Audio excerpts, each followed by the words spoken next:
Good morning. How are you today? Well, I thought I would come along here and say hello. And this is my most comfortable spot, is before I get out of bed and have to be in that chair, which is not exactly as perfect as my bed. Anyway, I thought I would tell you about dreams. Like, you can find books on dreams and everything like that, but mostly dreams, they've got these interpretations, that if you dream about water, that means something. If you dream about this, that means something else. I don't believe any of that. Just so you know, because I don't believe much of anything somebody else has figured out. Most people just we get knowledge and we share it, but I've always been one to acquire the knowledge myself by my own experiences. Anyway, what I think about my dreams is this. If I watch the interactions that happen between me and other people, and I think about it as a third person looking at Nancy today and the other person and the things I say and the conclusions I make in the moment of my dream, I can sort of analyze my behavior somewhat, you know? Like, for instance, I dreamed that I had my little camera charger or phone charger and something else. I don't think it was my phone. I think it was my storage, my external hard drive that I put pictures and stuff over to. Anyway, and I was in a kayak or a canoe, and I got out. I realized that it was kind of watery between the river and the shore, but I saw a little pathway, so I followed it to the shore. Now, one thing about that I can analyze is that I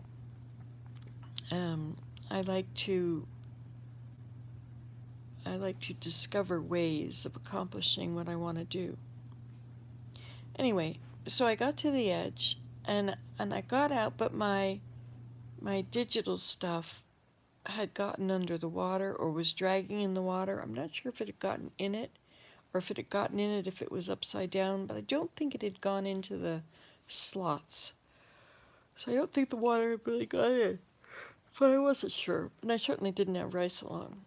I was hoping for the best. And then I was on the other side of the road, and there was more water over there, and something had fallen off of, it was like a little clip, I think, or something like that. I don't think I saw it, but I knew what it was. And it had fallen off and flung over into the bushes or something by the bit of water on the other side. Somebody else told me that it was theirs and I needed to go get it. And I wasn't going to go get it. That was too difficult. I'm not sure how it could have been theirs if the other things were mine. And then I went down the road a bit. I was walking, and then there was a child, maybe 3 years old or something, that was sitting down. I think there was a little shack there, or some kind of a barricade behind them, something behind them.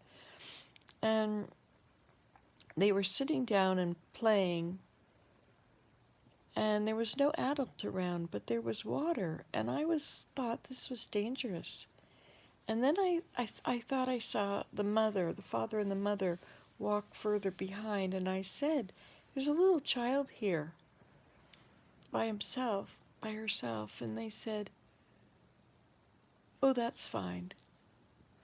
And I remember thinking it wasn't fine, and I think I may have said it wasn't fine, and I knew it was none of my business. That was sort of the response I don't remember if there were words, but anyway, that was their attitude, was that it wasn't any of my business and she was fine. And then I was walking further down the road, and on the other side again, and there was a man for some reason, I was giving him a loonie or something. It was his, he thought, or I saw, or something like that. So I was giving him back this loonie, and it hit the ground. And he said, "Oh, now it's chipped. It's no good." Or "You've chipped it," like accusing me. Maybe it had something to do with my not getting the little clip that he also thought was his, which may have been his. And I responded that you can't chip money. If you could chip money, we'd never have any round coins. Well, he was sure I had chipped his money. So what do I get from all that? Hello, hello. Oh, yes, it's working now when I put the cellular data on. That's interesting. But I'm on the Pan Pacific Vancouver Wi-Fi. I don't want to use up my data. I used up half of my data on the 1st of December. But I have 10 gigs. Anyway, that's kind of a little bit concerning, but I don't think making a video is as hard for my data as uploading videos I've already made. I think on that day I uploaded all the videos from the flying. Anyway, so what I was talking about, so what do I learn from that little bit, that little exchange? One, that I see things differently than other people, and I feel they are in error. I have reasons to think that they are in error, and I'm right. And it's a little concerning that I didn't want to get that little clip and give it to the person that said he owned it. I should have done that. I mean, that's the right thing to do, is to go get it. Anyway, so that's what I do with my dreams. So I keep my notebook right here, and I record my dreams. Would you like me to read you a dream that I recorded? I find that when I'm recording my dreams, I can only remember the most recent part of the dream.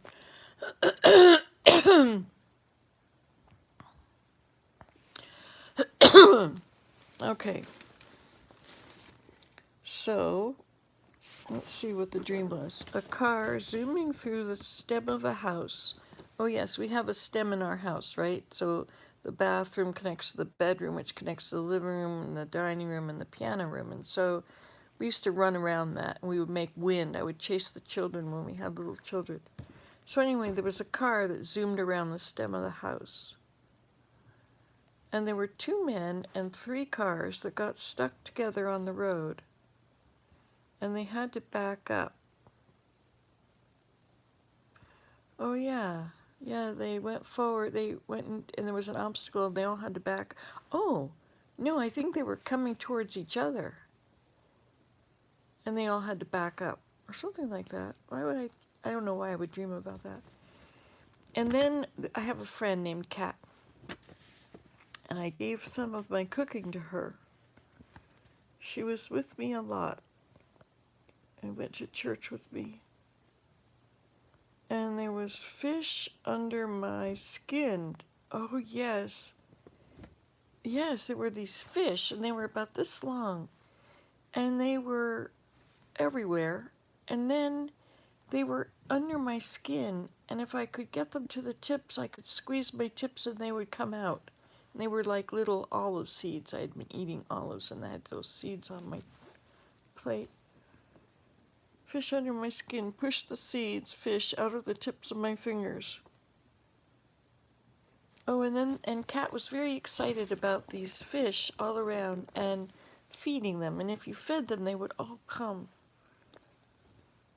I had painted a picture of us, the 2 of us. I used to paint portraits. I'm really pretty good with painting faces. But anyway, so I painted a picture of the 2 of us.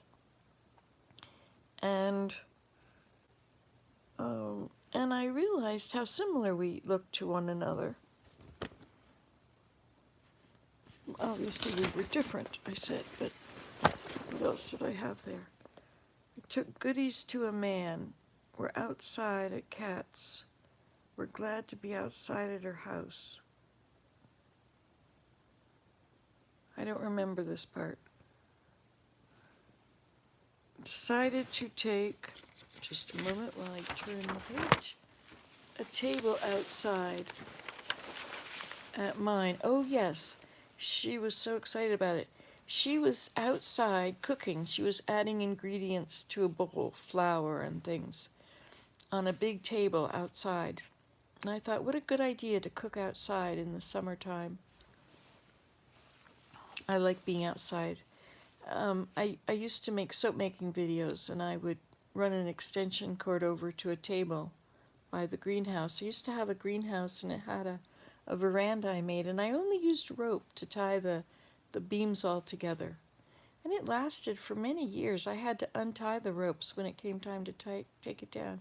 Hi, Susan. Nice to see you this morning. Are you having a good day?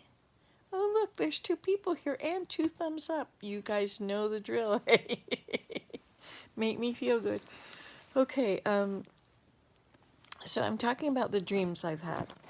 So this one, so we fed the fish and they all came right over. But if you got any of the meal on you, they'd grow inside of you. I told my friend Kat about using almond flour for the bread. 2 men had developed the fish and found out about them, how they would get under your skin and you could push them through and they'd come out your fingertips. Anyway, that's one of my dreams. And so what do I get from that dream? One thing is that she must be, she's kind of an acquaintance that I know, but she must be a better friend to me than I realized, because we were very much friends in my dream. So that's one thing I get out of it. And she cooks a lot, and she makes great food, and she's traveled the world, many areas, and a lot of Asian places, including Vietnam. She stopped in and saw my son. Anyway, so I realized that she would probably know about these different foods that we've just been having here in Vancouver. One thing is ZAAX, or whatever, apostrophe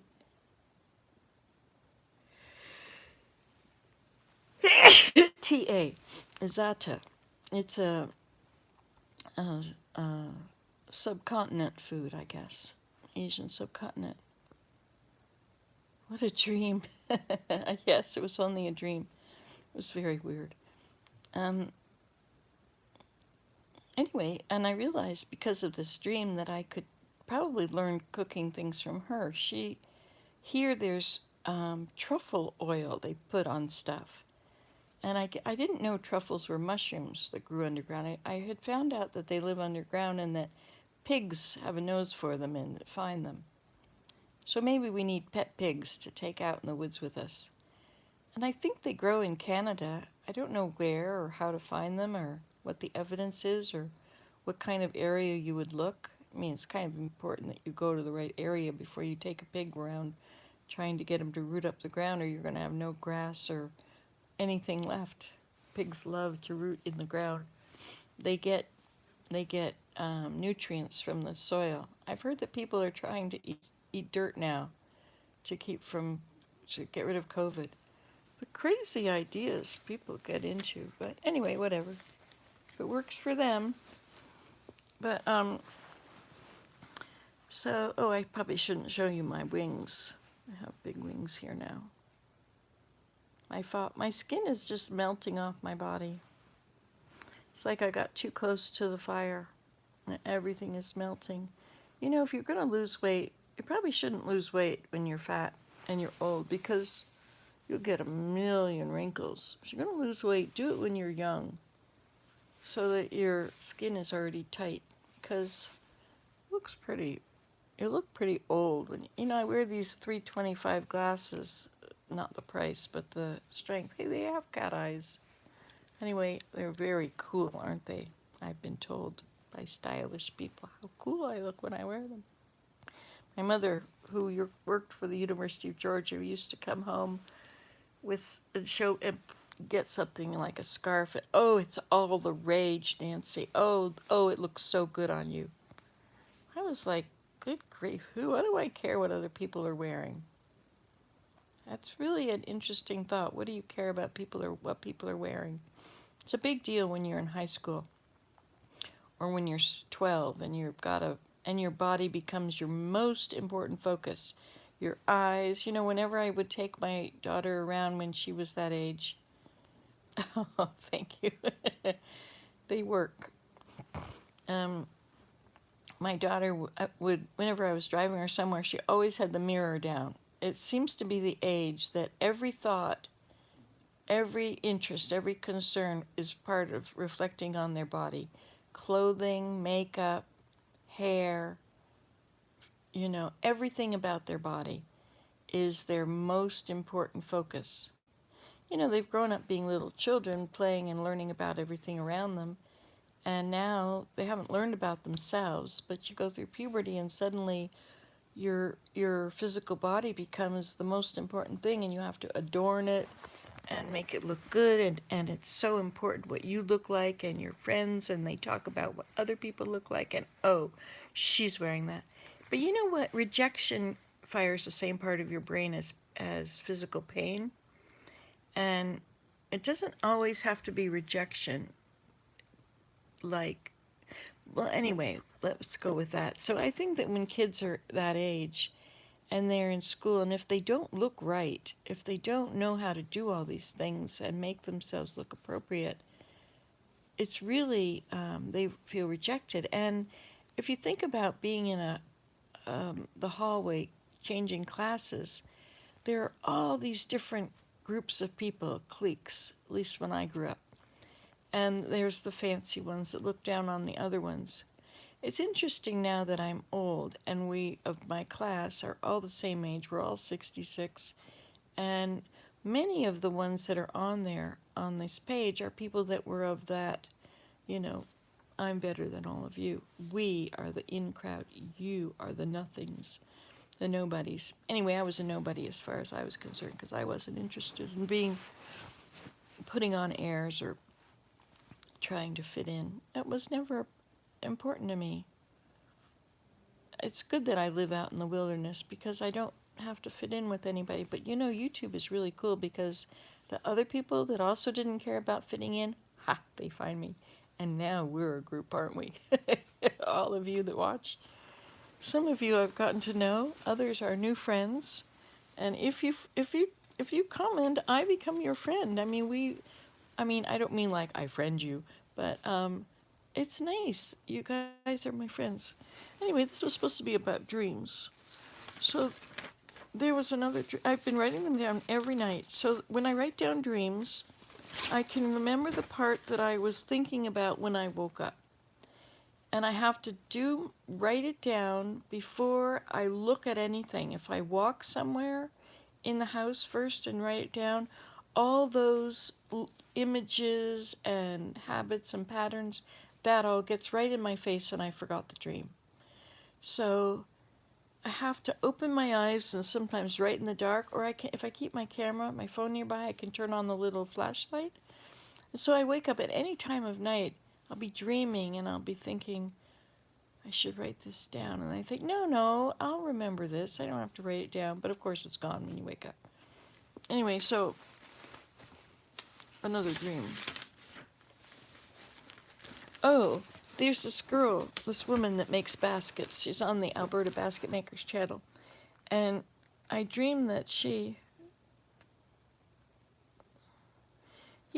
fitting in and it's painful. And when you walk down the hall and you are rejected by all these groups, or you see the being looked up and down by all these people, and it's painful. So no wonder school is so painful for so many people. I guess now they have these terrible ways of dealing with their pain. Ugh, I won't even talk about it. Okay, so I dreamed that this amazing basket maker lived next door. She had lots of animals and made lots of baskets. She closed up the porch door and you had to go all the way around. I don't like having to walk all the way around and find the door. I'm kind of lazy like that. She gave me a hug. Yes, it was I. She was my next door neighbor, and I guess I knew her, but it was really neat to be there and to have her give me a hug. I was on my way to Memorial Hall. I was going to Memorial Hall. That was a place that we went as teenagers. It was part of the University of Georgia. It was a building where they had live music, and it was always free. I think it was always free. If not, it was $1 or something. It wasn't very much. I was on my way to Memorial Hall. Um,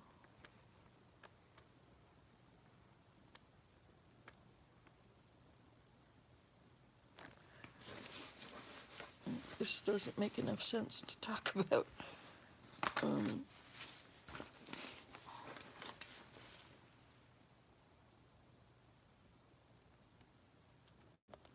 and my daughter lived next door to both of us. But Mary Ann's yard was vast, like a huge valley and very deep around it. Another person with a little child I brought over to play with the little animals. She laid on one. It was a puppy, I think. A person up beside me about to take the SAT test. I suggested getting the big practice book and reading about analogies. Did you ever do that? Like, my mother was all about academia and education, and so when it came time for the SATs, she had provided us with a book. And it was preparing for the SAT, and it was all full of SAT sort of questions, you know, like, this is to that what that is to that. So, like, a fire alarm is to the ceiling, like a bed is to the floor. Or like a vent is to the wall. So it's something that it sticks on, you know? Or a painting is to, so it would be painting, colon, what is a painting? A painting is to an artist, and then and you'd have to select. So you'd have painting is to an artist as dinner is to a cook. Uh-oh, what's wrong with my phone again? Something's messing up. I don't think this charger works very well. Let me just check and see if I have battery left. How much battery? Oh, I baskets and asking about them. She was making a basket for the wall of a cage, sort of with twisted rope of cattails. Oh, that's right. It was a square frame. Somebody asked me on a comment on YouTube. I've been going through and answering comments like I'm now back to 2 years ago. I was at the beginning and now I'm working my way back. I've been very delinquent on answering comments, but I just love it when you guys comment. Anyway, so I found out how to answer them. And so one person asked me if you could make an Adirondack basket with cattails. And I don't think you could make it with flat cattails because they would break. It's okay to use that on a, I get these notifications coming down. So I don't think you could use flat cattails, but you'd have to twist them. And I'm not sure how many you have to twist together to give it the strength that you need. You could use willow because willow is strong and hard, you know. But anyway, but she was making something which probably had come out of the fact that I was thinking about that. I was thinking about his question. And so she had all these twisted cattails that she had used. Actually, she's the person that I learned how to use cattails from. So I should actually ask her because she probably has done that. Anchoret has also made, she's done chair seating by twisting cattails. And you can get this twine, which is made of twisted, I think it might be made of twisted cattails or rushes. Maybe it's made of rushes. I don't know. It comes in a big spool. And you could put it on the edge when you're doing the rim, you know, before you put a flat piece around, and you put a flat piece around the inside, and then you take a thread and you go around the two and you bind it to the top of your end of your basket. Well, you can put a piece of this twisted rope on there.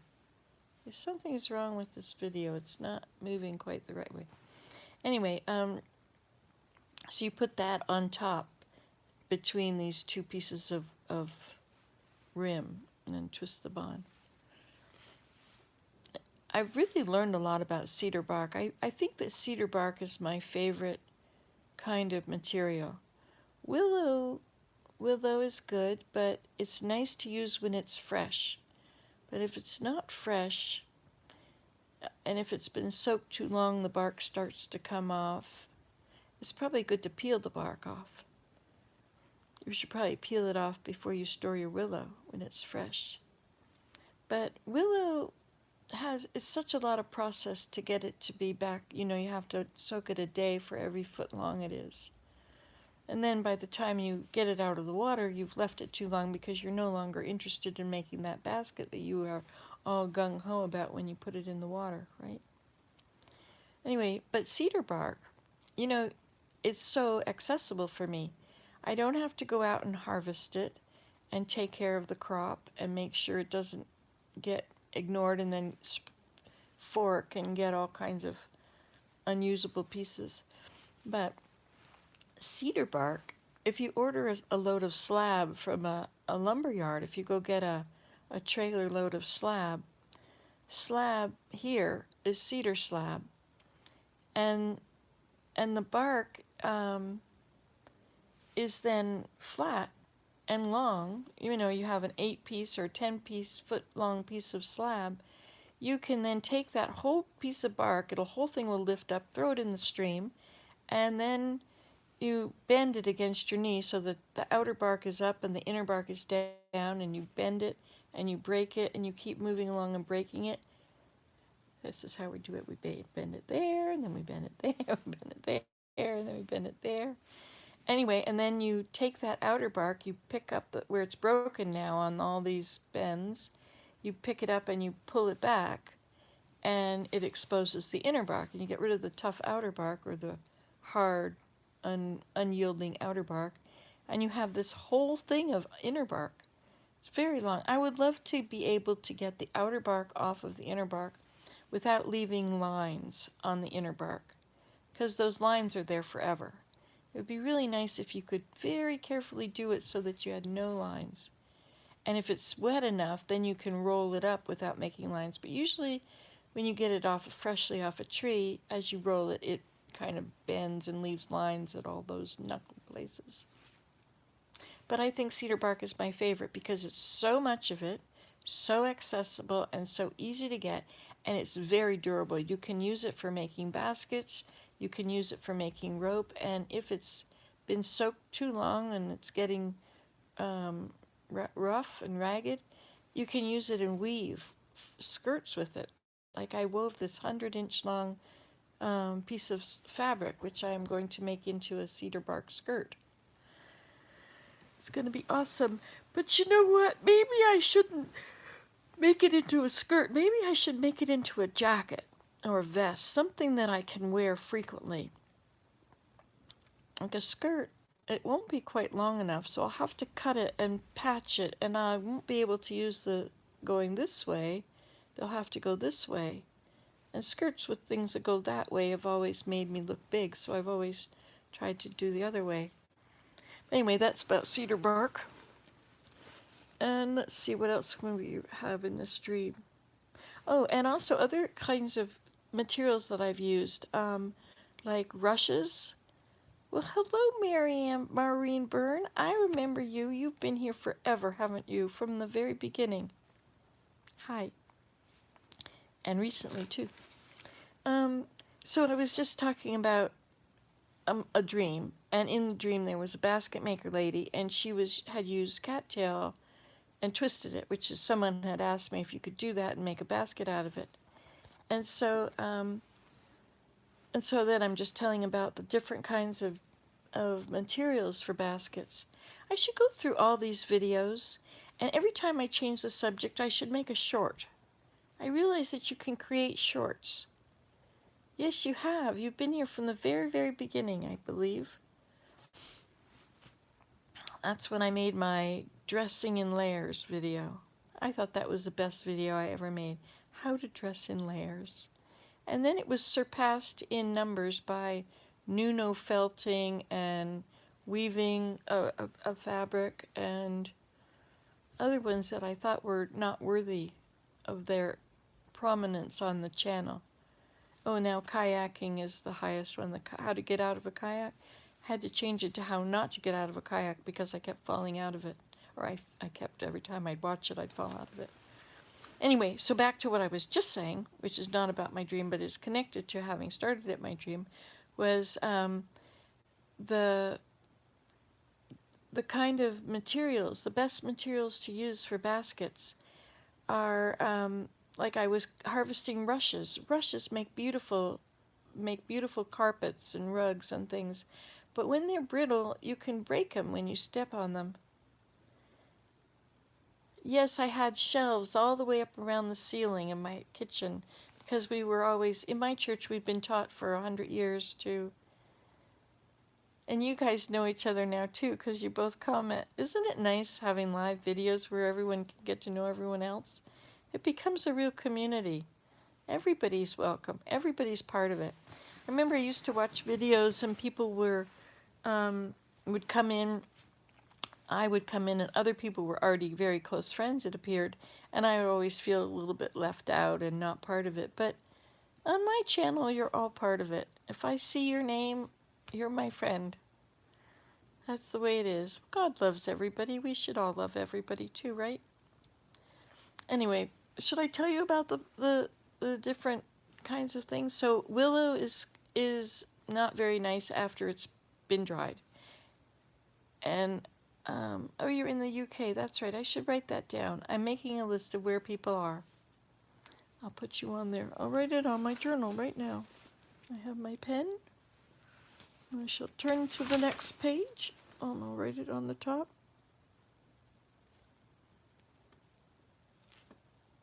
Yes, Byrne is quite an old English name, isn't it? Don't see much of that on this continent. Anyway, so cedar bark is the best material. Honeysuckle breaks, and wisteria is very good, but it can have its own attitude, and also, or not wisteria, but yes, wisteria. It can have its own. Oh, Susan, yes, you're in Wisconsin. I'll write that down too.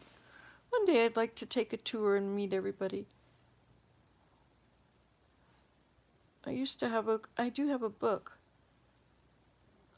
where I would write down when people would tell me where they live. I remember there are 6 people. What did you just say that I missed? Just sold my dad's house after his death in April. I'm feeling so sad. Oh, yes. Oh, yes. Did you grow up in that house? Those are sad times, eh? The way I dealt with my sadness was I just brought everything home. I did what my mother did. She kept all these things from her great aunts. She was raised by her mom worked, but her parents were divorced, but she had lots of aunts, and I don't know, never met any of them. Aunt Anna, Aunt Carrie, I don't know.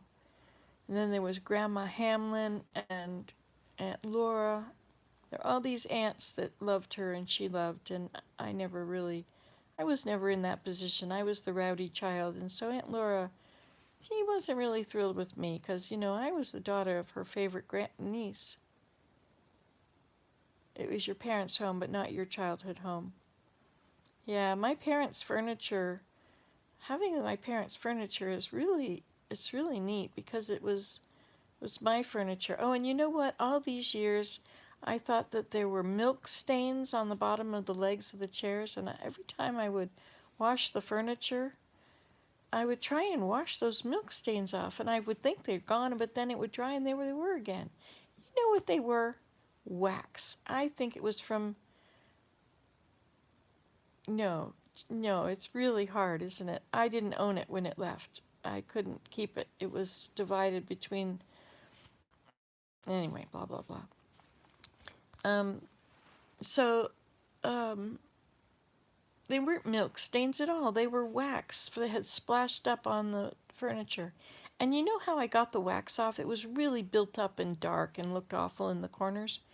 Ammonia. You take ammonia. You better wear something so you don't breathe it. But ammonia. Hey, you know what? If you have a CPAP machine and you don't want to breathe the fumes of something, you could put this on and you could turn it on and it's blowing clean air at you. Keep the machine far away from it. And then you could... Mine doesn't have those ropes on it anymore. You know, those straps that go over your head? Well, they're the first thing to break. I should do a video on these things. And sometimes you start to hear noise from it, and that's because just inside of it, there's this flap that goes on this side. And if you tip it and make sure that flap is going on the outside of... Well, now that's not the right place anyway. Make sure that the flap is on the outside of the... See here how it's on the outside? And you can feel it, and you can run your fingers along it. And make sure it's all on the outside, and then it won't be leaking. You don't have to get a new mask. I think Flying Day is on the 15th of December. And my husband is having the time of his life. I phone him, do this sort of a video thing every night about 9 o'clock my time or midnight his time. He usually goes to bed about 1, gets up at 10. He's been that way for since he's not been working. And he goes to bed about 1 or 1:30 sometimes. But he's got Prokofiev, some Prokofiev like the Wolf. What was that one called? Peter and the Wolf. I can't remember the song. Now every time I start it, I lose it.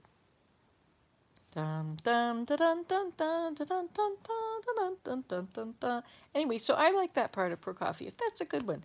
But Prokofiev has some really raunchy, sour, minor stuff that's just so disconcerting and all over the place, and it's horrible. And it just really wrecks my mind. And I won't let him play it. And there's a few Prokofiev pieces like that. Anyway, so in the background, I thought, what is that awful music? Yes, indeed. He's been out sitting there listening to Prokofiev. And I guess they put the music, the notation up there on the screen while it's playing. And so he just reads the music along with he plays all this stuff on the piano, if I let him, but I don't let him.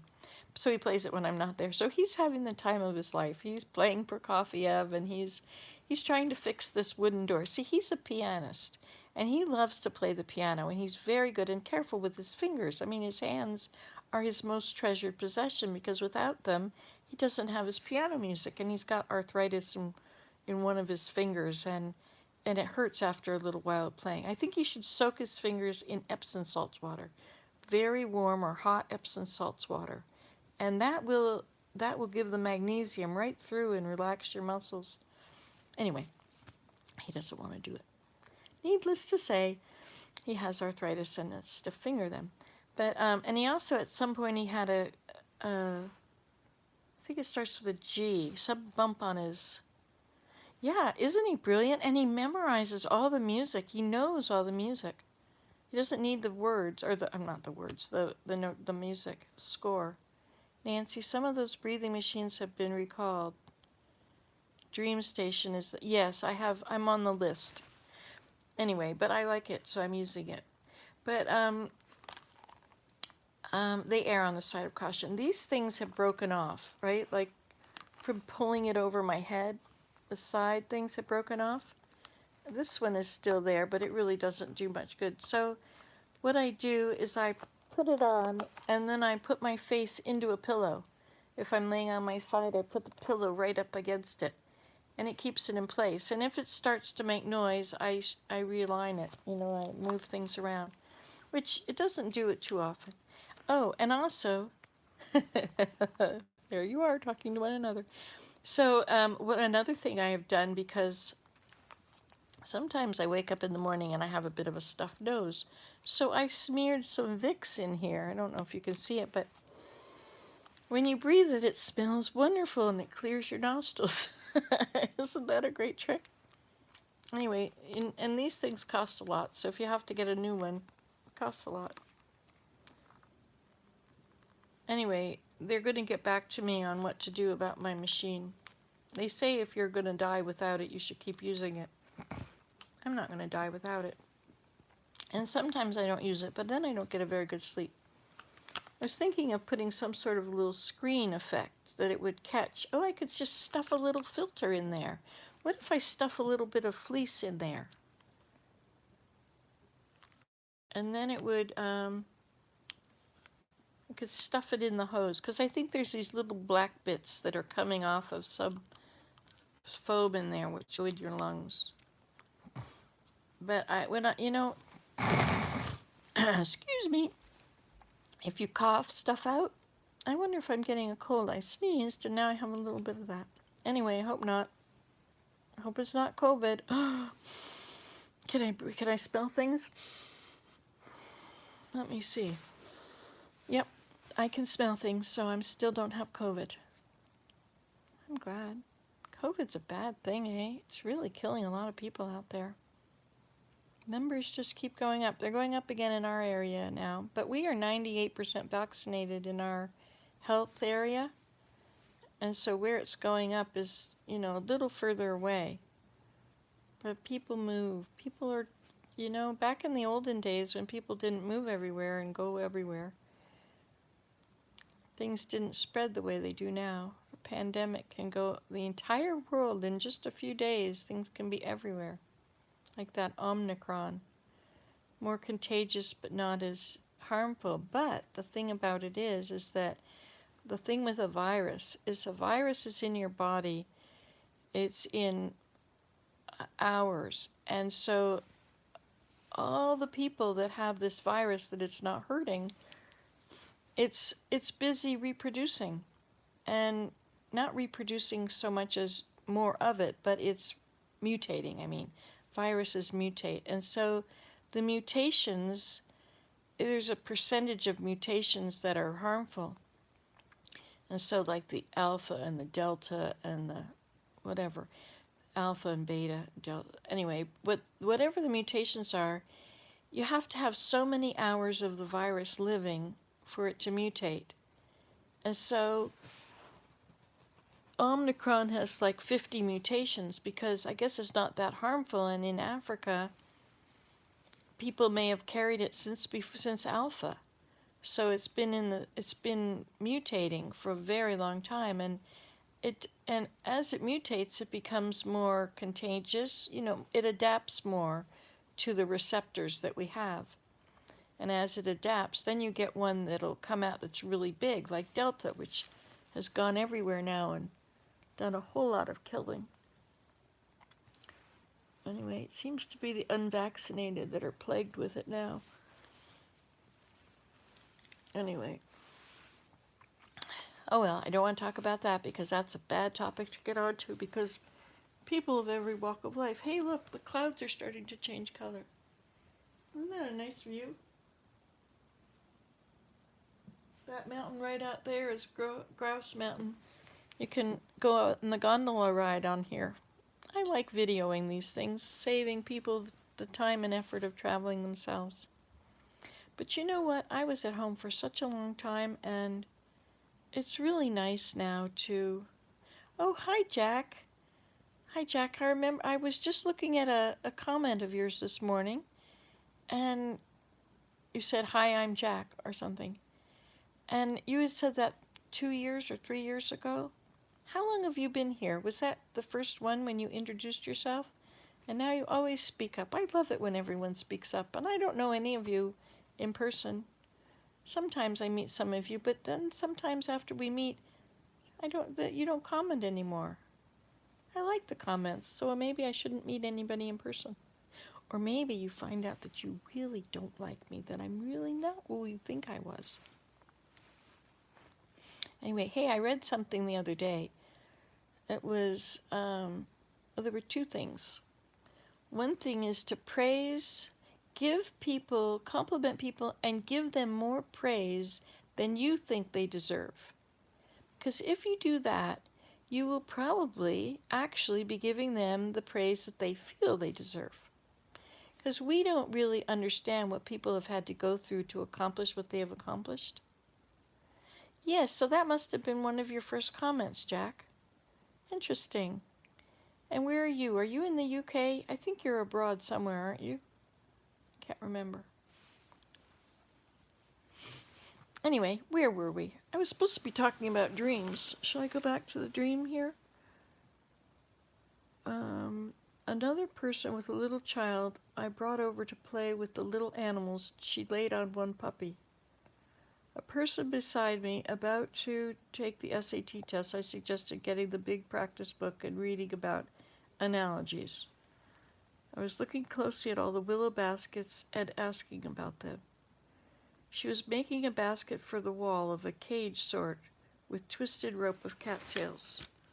This is my recollections from my dreams. If I write them down the moment I wake up and keep the journal on my bed beside me and have my, yes, Jack, in England, I shall write that down.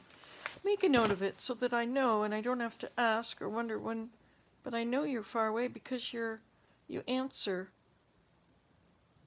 when I'm making videos at odd times, like 4 in the morning, you'll come on. So I know that you're not in Eastern Standard Time. Okay, I'd never seen that dove before. I was going to ask her. Something big was happening in her yard, a huge wave or lots of commotion. Yeah, I have no idea what that was, but I remember it was something very interesting going on. Oh yes, Maureen is in the UK as well. I don't remember why I was so intent on finding out about it. I loved what Marianne had done with the yard. She built fences. Oh, that's a float plane. It's taken off now, I guess. Or it's coming in for a landing. Can you see? We're right on the port of Vancouver here. And there was this huge stack of yellow boxes. You're right from the Northwest, but you're studying in London. Wow, what's London like after being in the Northwest? I'll write that down, Jack. London studying. So you must be younger. You're going back home tomorrow. Oh, how wonderful. Now the Northwest, was that what you said? Let me see. You're from the Northwest. Northwest England. Now, isn't that I've heard people say that if you're people from the north of England have wonderful senses of humor. They're very funny people. Whereas maybe not so much in other places. Hey, you know, there's this show, Murdoch Mysteries, and it's got a guy in there named Henry Higgins. Oh, you're from Manchester, but originally from Devon. I'll write that down, Maureen. Manchester. But from Devon. I might be able to go there one day. Who knows? You know, I'm here because my grandson wanted me to come on this trip. This is not my trip. I don't have that much pennies to rub together. But he wanted Grandma to come, and I play with him. You know, we went to the pool yesterday, the hot tub. Now he really is dependent on his parents. He wants his parents there all the time. But he would come down for me.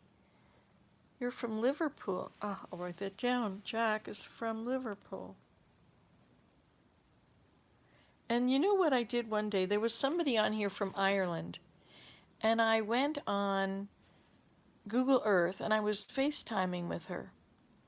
And I went on there and she told me her address while we were FaceTiming. And I went on there and I could see her house and I could go down her road. And it was just so neat to be able to experience someone else's life for a few minutes. That was really fun. That was nice. Anyway, so I'm on this trip with my grandson and my son and wife and my son's family, I guess you say it. So there's 3 of them and I'm grandma. And anyway, my grandson wanted me along and he So that's how I got to be here. And so his parents can go out and go to dinner, and um, I can stay here, and we play Minecraft together usually. He gets home from school and he plays Minecraft. I think it's a wonderful game for children if you turn off the monsters and stuff, put it on peaceful and creative mode. And with creative mode, they can build to their heart's delight. They can make all the. It's amazing what children come up with. I figure out how to do things like make a shower work, make a working shower, or you can make a staircase that you flick a button and it appears through the wall.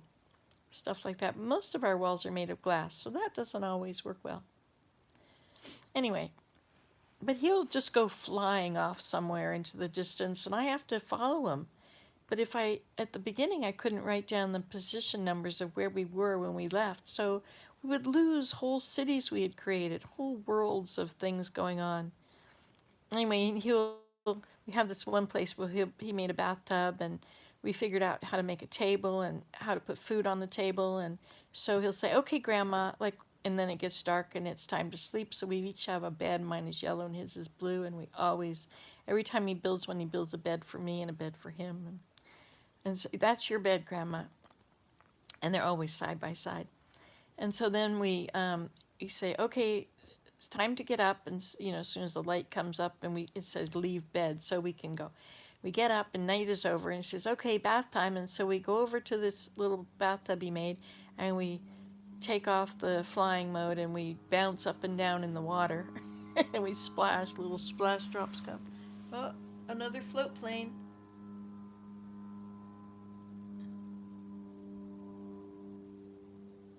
And away it goes. Can you see anything when I do this?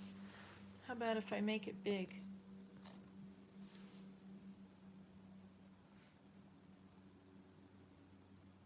The sun rises very late here. It's like 8 o'clock when the sun rises and 4:15 when it sets.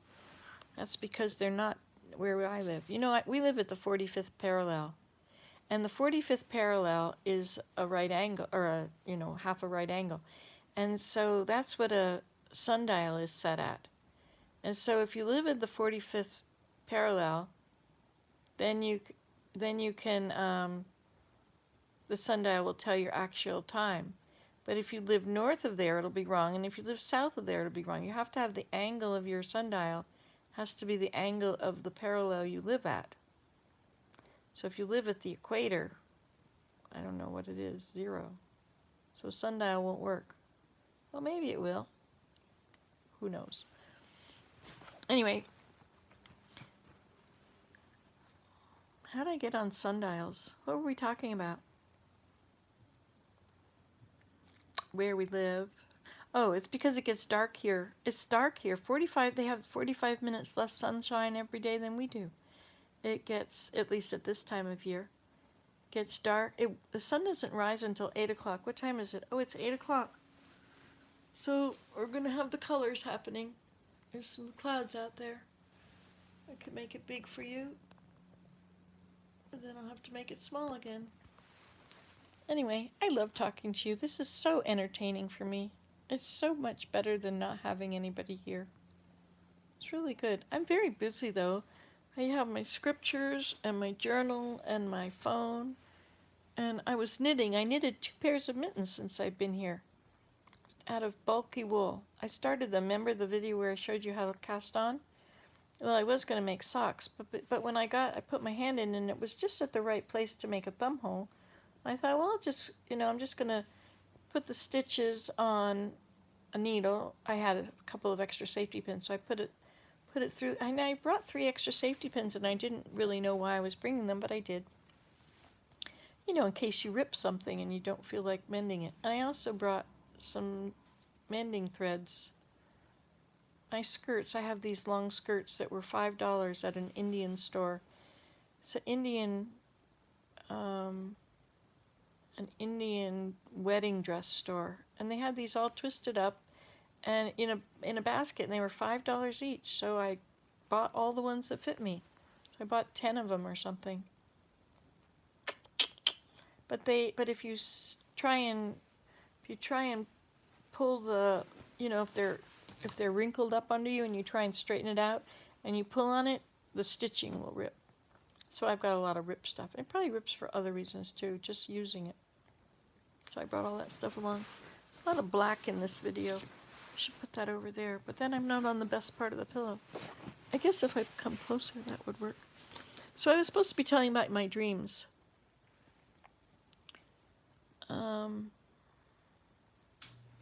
That wasn't the dream anymore.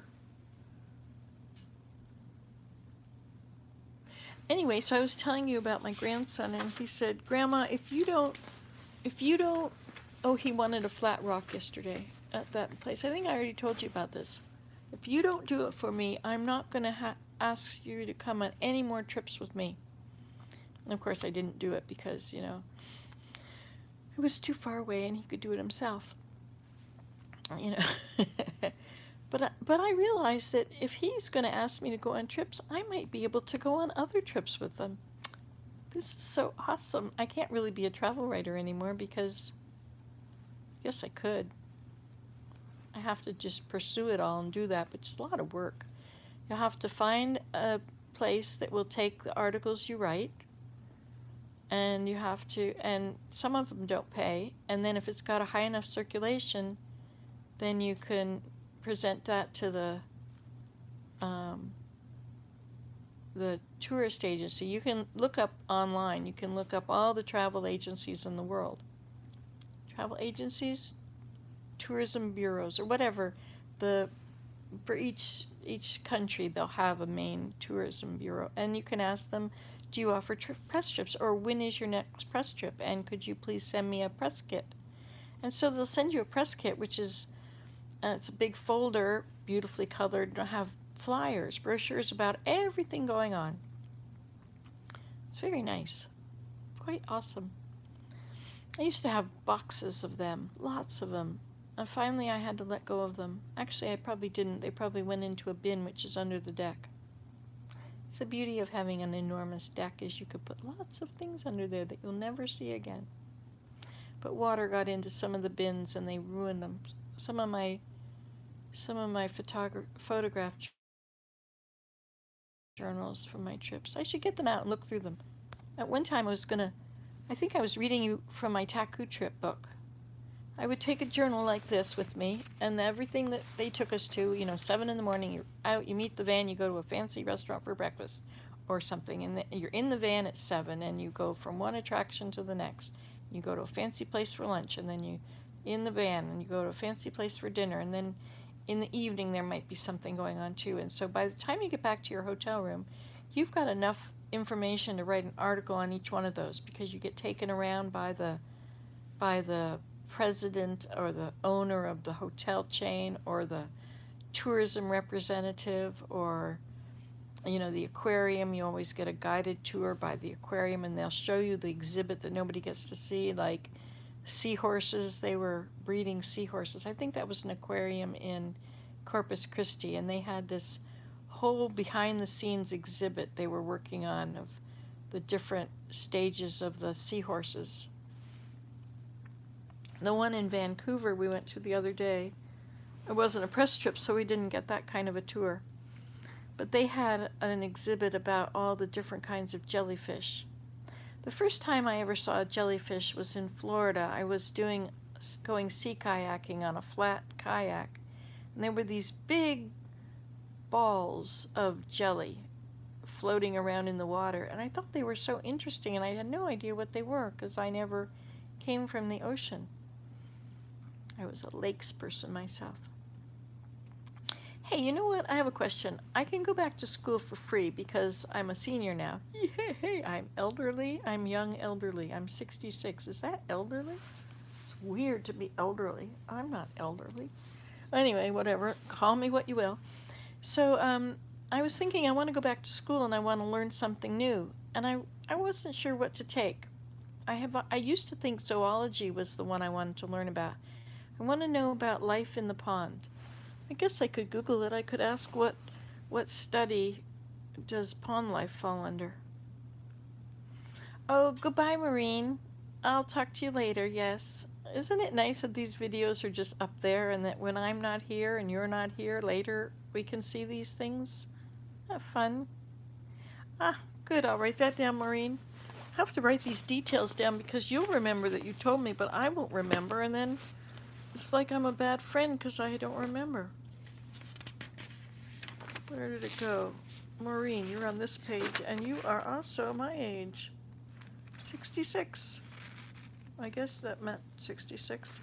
Isn't it weird how your whole body changes and you didn't change? Oh, you're 18, Jack. Hi, Jack. I'll write that down. I remember when I was 18, I was traveling all over. Oh, I wanted to ask you what you're studying. Yes, take care, Maureen. Have a lovely dinner. Oh, what are you making? Do you have time to tell us? That would be good to know.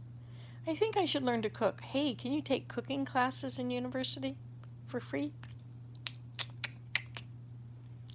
Oh, you're 61. We're all in the same boat. 61. What do I have down here? Wisconsin. Is that what that says? Yes. So it must be quite cold in Wisconsin. Last April. Wow, I'll put that down. April is your birthday. We're in April. BD. And you guys can friend me on Facebook if you want. Oh, you told me that. Astrophysicist. You can phone on Nancy Today without two A's. It's just a one A. No, it has two A's on Facebook. They didn't believe my name was Nancy Today. That Today was my last name. What were they thinking? Of course it's not. My daughter changes her name. At one time it was Leaves Winter. Oh. Let's see, roast potatoes, vegetables, and gravy. Oh, roast potatoes are good. Roast potatoes. I like to cut up all the fresh vegetables and roast them with the potatoes, onions, and peppers, and all the things that are supposed to give you arthritis pain. You have 12 inches of snow coming in the next few days. You can go snowshoeing. Do you go snowshoeing, Susan? I hadn't asked you that. Yes, I'm still in Vancouver. Hi, Mike. Yes, we're here for 2 weeks in this very fancy, expensive hotel. Can you believe that? How did I get so lucky to have successful children? It's very exciting. I was always a mom at home. Took my gardening shoes when I went on a first press trip. I painted them white. You probably heard this story before. Painted them white with white shoe polish. Roast chicken and roast potatoes and vegetables. Sounds very good, doesn't it? Yes. Here you would have to pay $50 or $75 for a plate of that in the store. Oh, you can barely walk, Susan. Oh, I'm sorry to hear that. Is that your knees? Knees and feet are the worst. You can manage if it's your hips, because you can still move. Are you going to get new ones? Barely walk. Have you tried getting rid of different kinds of food? That gave me back my mobility. In fact, when I was in my 30s, Mike, Susan, Mike. Susan is from Wisconsin. And Mike, where are you from, Mike Landry? I should write that down too. Gee, I'm going to have written in the tops of all these pages. I think you've told me before. Yes, the knees and bad back. Well, knees, I got... Oh, yes, you're in New Brunswick.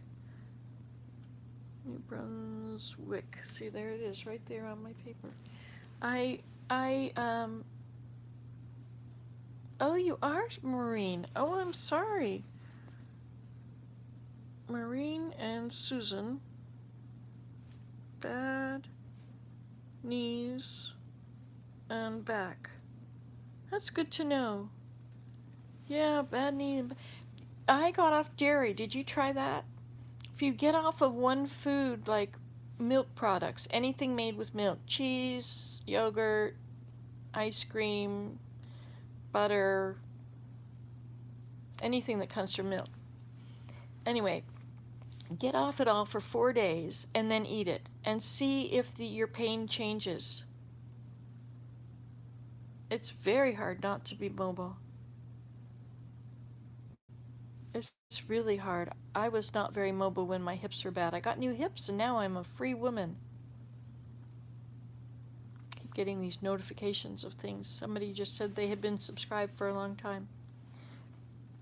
Have you guys subscribed? Are all of you guys subscribers? I used to be able to have a list of the subscribers and see them all. And I would go back and subscribe to them. But then I don't think you can find that anymore in YouTube. I don't know. About subscribing? Or about, going off milk, yes. Going off, well, so for me, the real bad ones are milk. That really is bad on my knees. It makes them click and painful. And it also hurts my muscles and other joints too, but my knees are the worst. I never drink milk. And sometimes I can get away with, oh, so you subscribed in 2007, eh? Yeah, when did I start these? I think that's when I started. Susan, 2007. And Mike, for how long? What does that say? I gotta find it again. How come it's gone? Am I looking the wrong way? Oh yeah, I'm going the wrong way on that. You can just manage to walk to the kitchen and stand for 5 minutes. Oh my gosh. And Mike, you've been a subscriber for 9 years. 9 year. That's amazing. And you're still here. Isn't this great? I'm glad I'm doing this again. When I wore fancy hats. I still have fancy hats, but they've gotten a lot of wear and tear, and I've lost flowers at an alarming rate. And I have some fancy hats.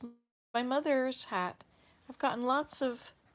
Just got a comment on BC Snow. Crunchy, I've been a subscriber for eons. Yes, Maureen. Yes, I remember you've been around a long time. Isn't it nice to get old together? That's really fun. We should have a party. We should all get together. Wouldn't that be great? You all have an open invitation. If you want to come to Canada, let me know.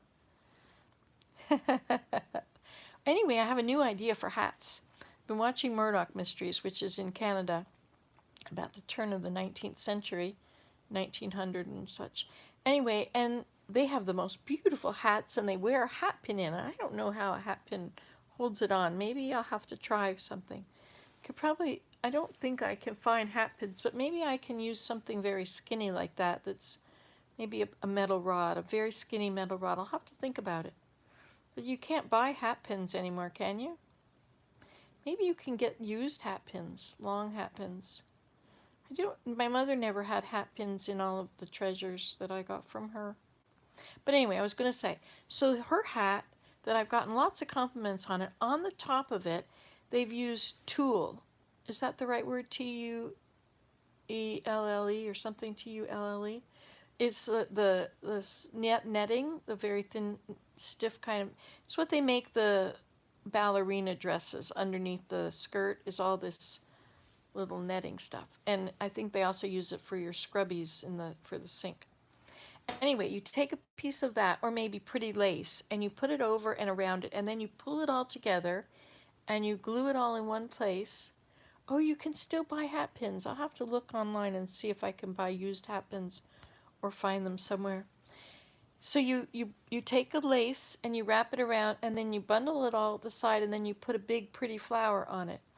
How did you say it? Tulle. Okay, thanks.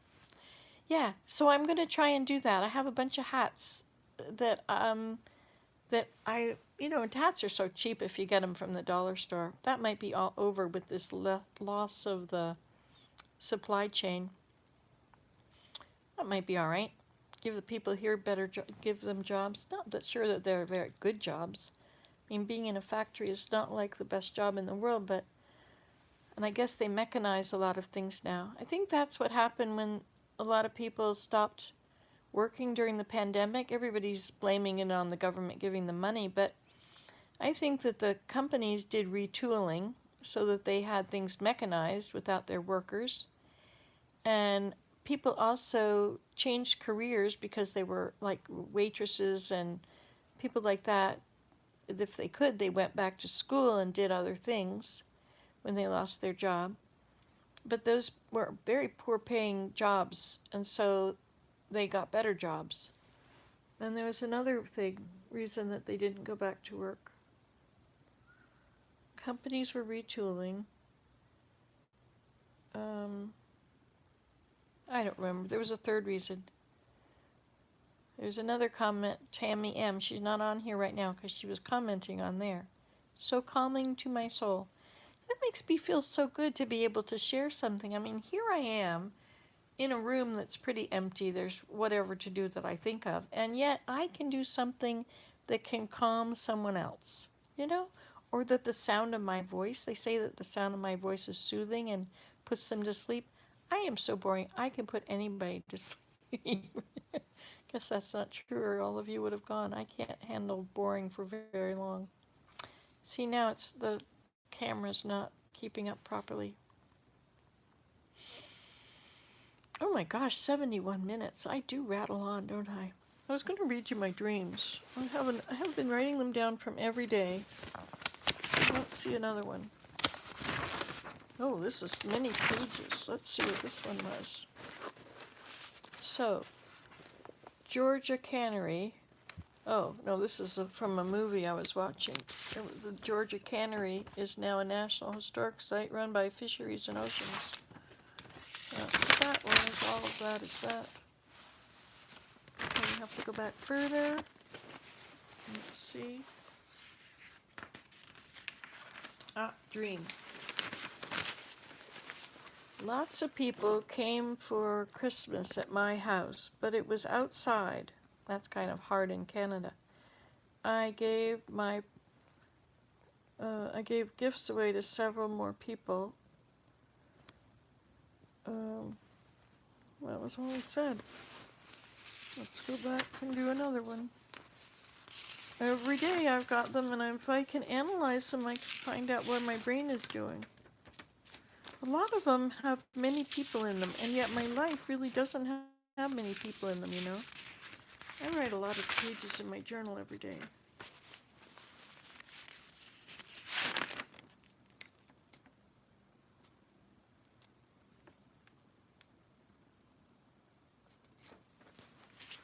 Oh, I was in Jamaica years ago, and I have never gone back. I mean, I went 6 times, and then I never went back. It was up in the mountains, and it was with the Rasta in a community. So this was a dream. Willem took me back to Jamaica. I went in alone. There was a building there. I asked about Bullymun. He was starting his church. So he was like, he was very old, and he was like a teacher. He was a herbal doctor. He would go in the woods and gather roots and herbs and make a tonic of it and sell it at the beach in a grill if he needed money. So I went in this place, and I mentioned something about World War II. Now, there were many poor people, young poor people, living in a wooden building. It was like one big room. And they didn't have much clothes on, and it was because they didn't own much. And someone came over and said something about my attitude of being better than them. I had mentioned, I don't know why I was talking about World War II, but being better than them. And I thought he was going to put me in jail. And I pleaded him not to be taken to jail, and said that Jesus Christ would forgive me. And I cried, and it was humble. Yes, I was like, oh, I'm not, no, I didn't mean to act like I was better than you. And I really humbled myself and begged that I wouldn't go to jail for acting proud. Self-other is what we used to call it on the farm. And I said that Jesus forgives me. He's forgiven me now. Please forgive me too. But they were Rasta, and I was Christian, and it's very similar, except they believed that Haile Selassie, or Haile Selassie or something, was the king of Judah, that he is descended from the line of David, King David, and And so they don't really believe in Jesus Christ as much as him. And so, and they didn't take me to jail. I then met a woman who I remembered as a helper who had talked with me many times. It's interesting because that wasn't in Jamaica, and I don't know where that was, but she was, I had lived there, and she was a wonderful friend. Not my age. I was a teenager, or an old teenager, but I knew her name and hugged her, and she mentioned something I had learned with her. I wept and hugged her again. Then Jackie, who is another person that I also know that I can't remember at all now, Jackie came in and I hugged her and knew her name. And it was kind of interesting that I was in this room of strangers, as I had been gone for so many years and I had turned old and was no longer who they would have known, and they weren't there anyway back then. I don't even think the building was there, but anyway. I was struck with the poverty. They had nothing, like I once had nothing. I know this girl locally she's a traveler, and she seems to have nothing, but she's content, right? Like, you don't need anything. These people were wearing rags, but I used to live among them. I had a backpack, and that's all I had. I lived in a grass hut. That's why I like making grass huts. But my two friends who had been there were like counselors, and they were white and were not so poor. They had jobs, and they cared for us all. So Bully had a church. He must have been the one who taught there. But that was so long ago. I was glad he was still alive. Like, he was 47 when I was I thought he was there when I was 17, but I don't think so. I think I might have been older than that. But I don't know. I figured it out once and thought I had been 17. Yes, I wasn't 18. Bully had taken me to a lawyer because he wanted to marry me, but he wouldn't marry us because I wasn't 18. So I phoned my mother and asked if I could marry this medicine man, and she said no. So I was a terrible person then, and I took off this necklace that she had given me, and I gave it to a person walking by. I told her that on the phone. What a cruel thing to do. I was a very cruel child or daughter. Let's see. I could see it in the eyes of one woman, the glassy white eyes with the white centers. I've been making the cutest ornaments. They are Christmas trees made by folding a square of fabric, then blanket stitch all around it, and put beads or sequins or buttons, so it's like origami. Oh, really? Oh, how neat, making origami out of fabric.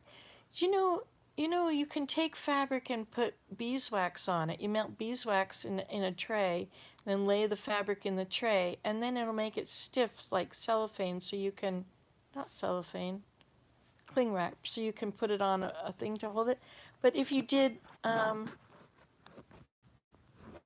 what is this? Barktech. Some of these comments are not, I don't know.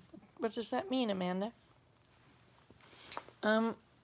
Anyway, so you could make origami that would stay in place stiffly if you put it in beeswax first. They were selling these over there for a little square, about a 6-inch square, for $10, I think. And you could get 3 of these for $50. I don't know, it was way more than I thought you should spend on that. Just use scrap fabric.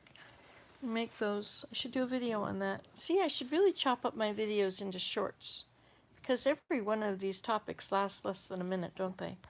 So we've been on here 79 minutes. What time is it now? 8:30, 9:30, 10:30, 11:30. The sun has risen, but that's what it looks like at 8:30. Not much. It's very dark out still. And I think it's supposed to rain here hard all day. Is it raining now? I don't know. There's grass on the roof of that building over there. Can you see that? Let me make it big for you. Look at that. It's grass on the roof. Somebody has to get up there and mow it. And there's a ramp. If you look closely, you can see there's a ramp in there. Oh, all right, Mike, enjoy your day today. Thanks for stopping in. I know I said how long we've been on. It's time to go. I was going to tell you about my dreams. So I remember when I ate high tall, there's a man who, with a big flat bag, before I arrived inside.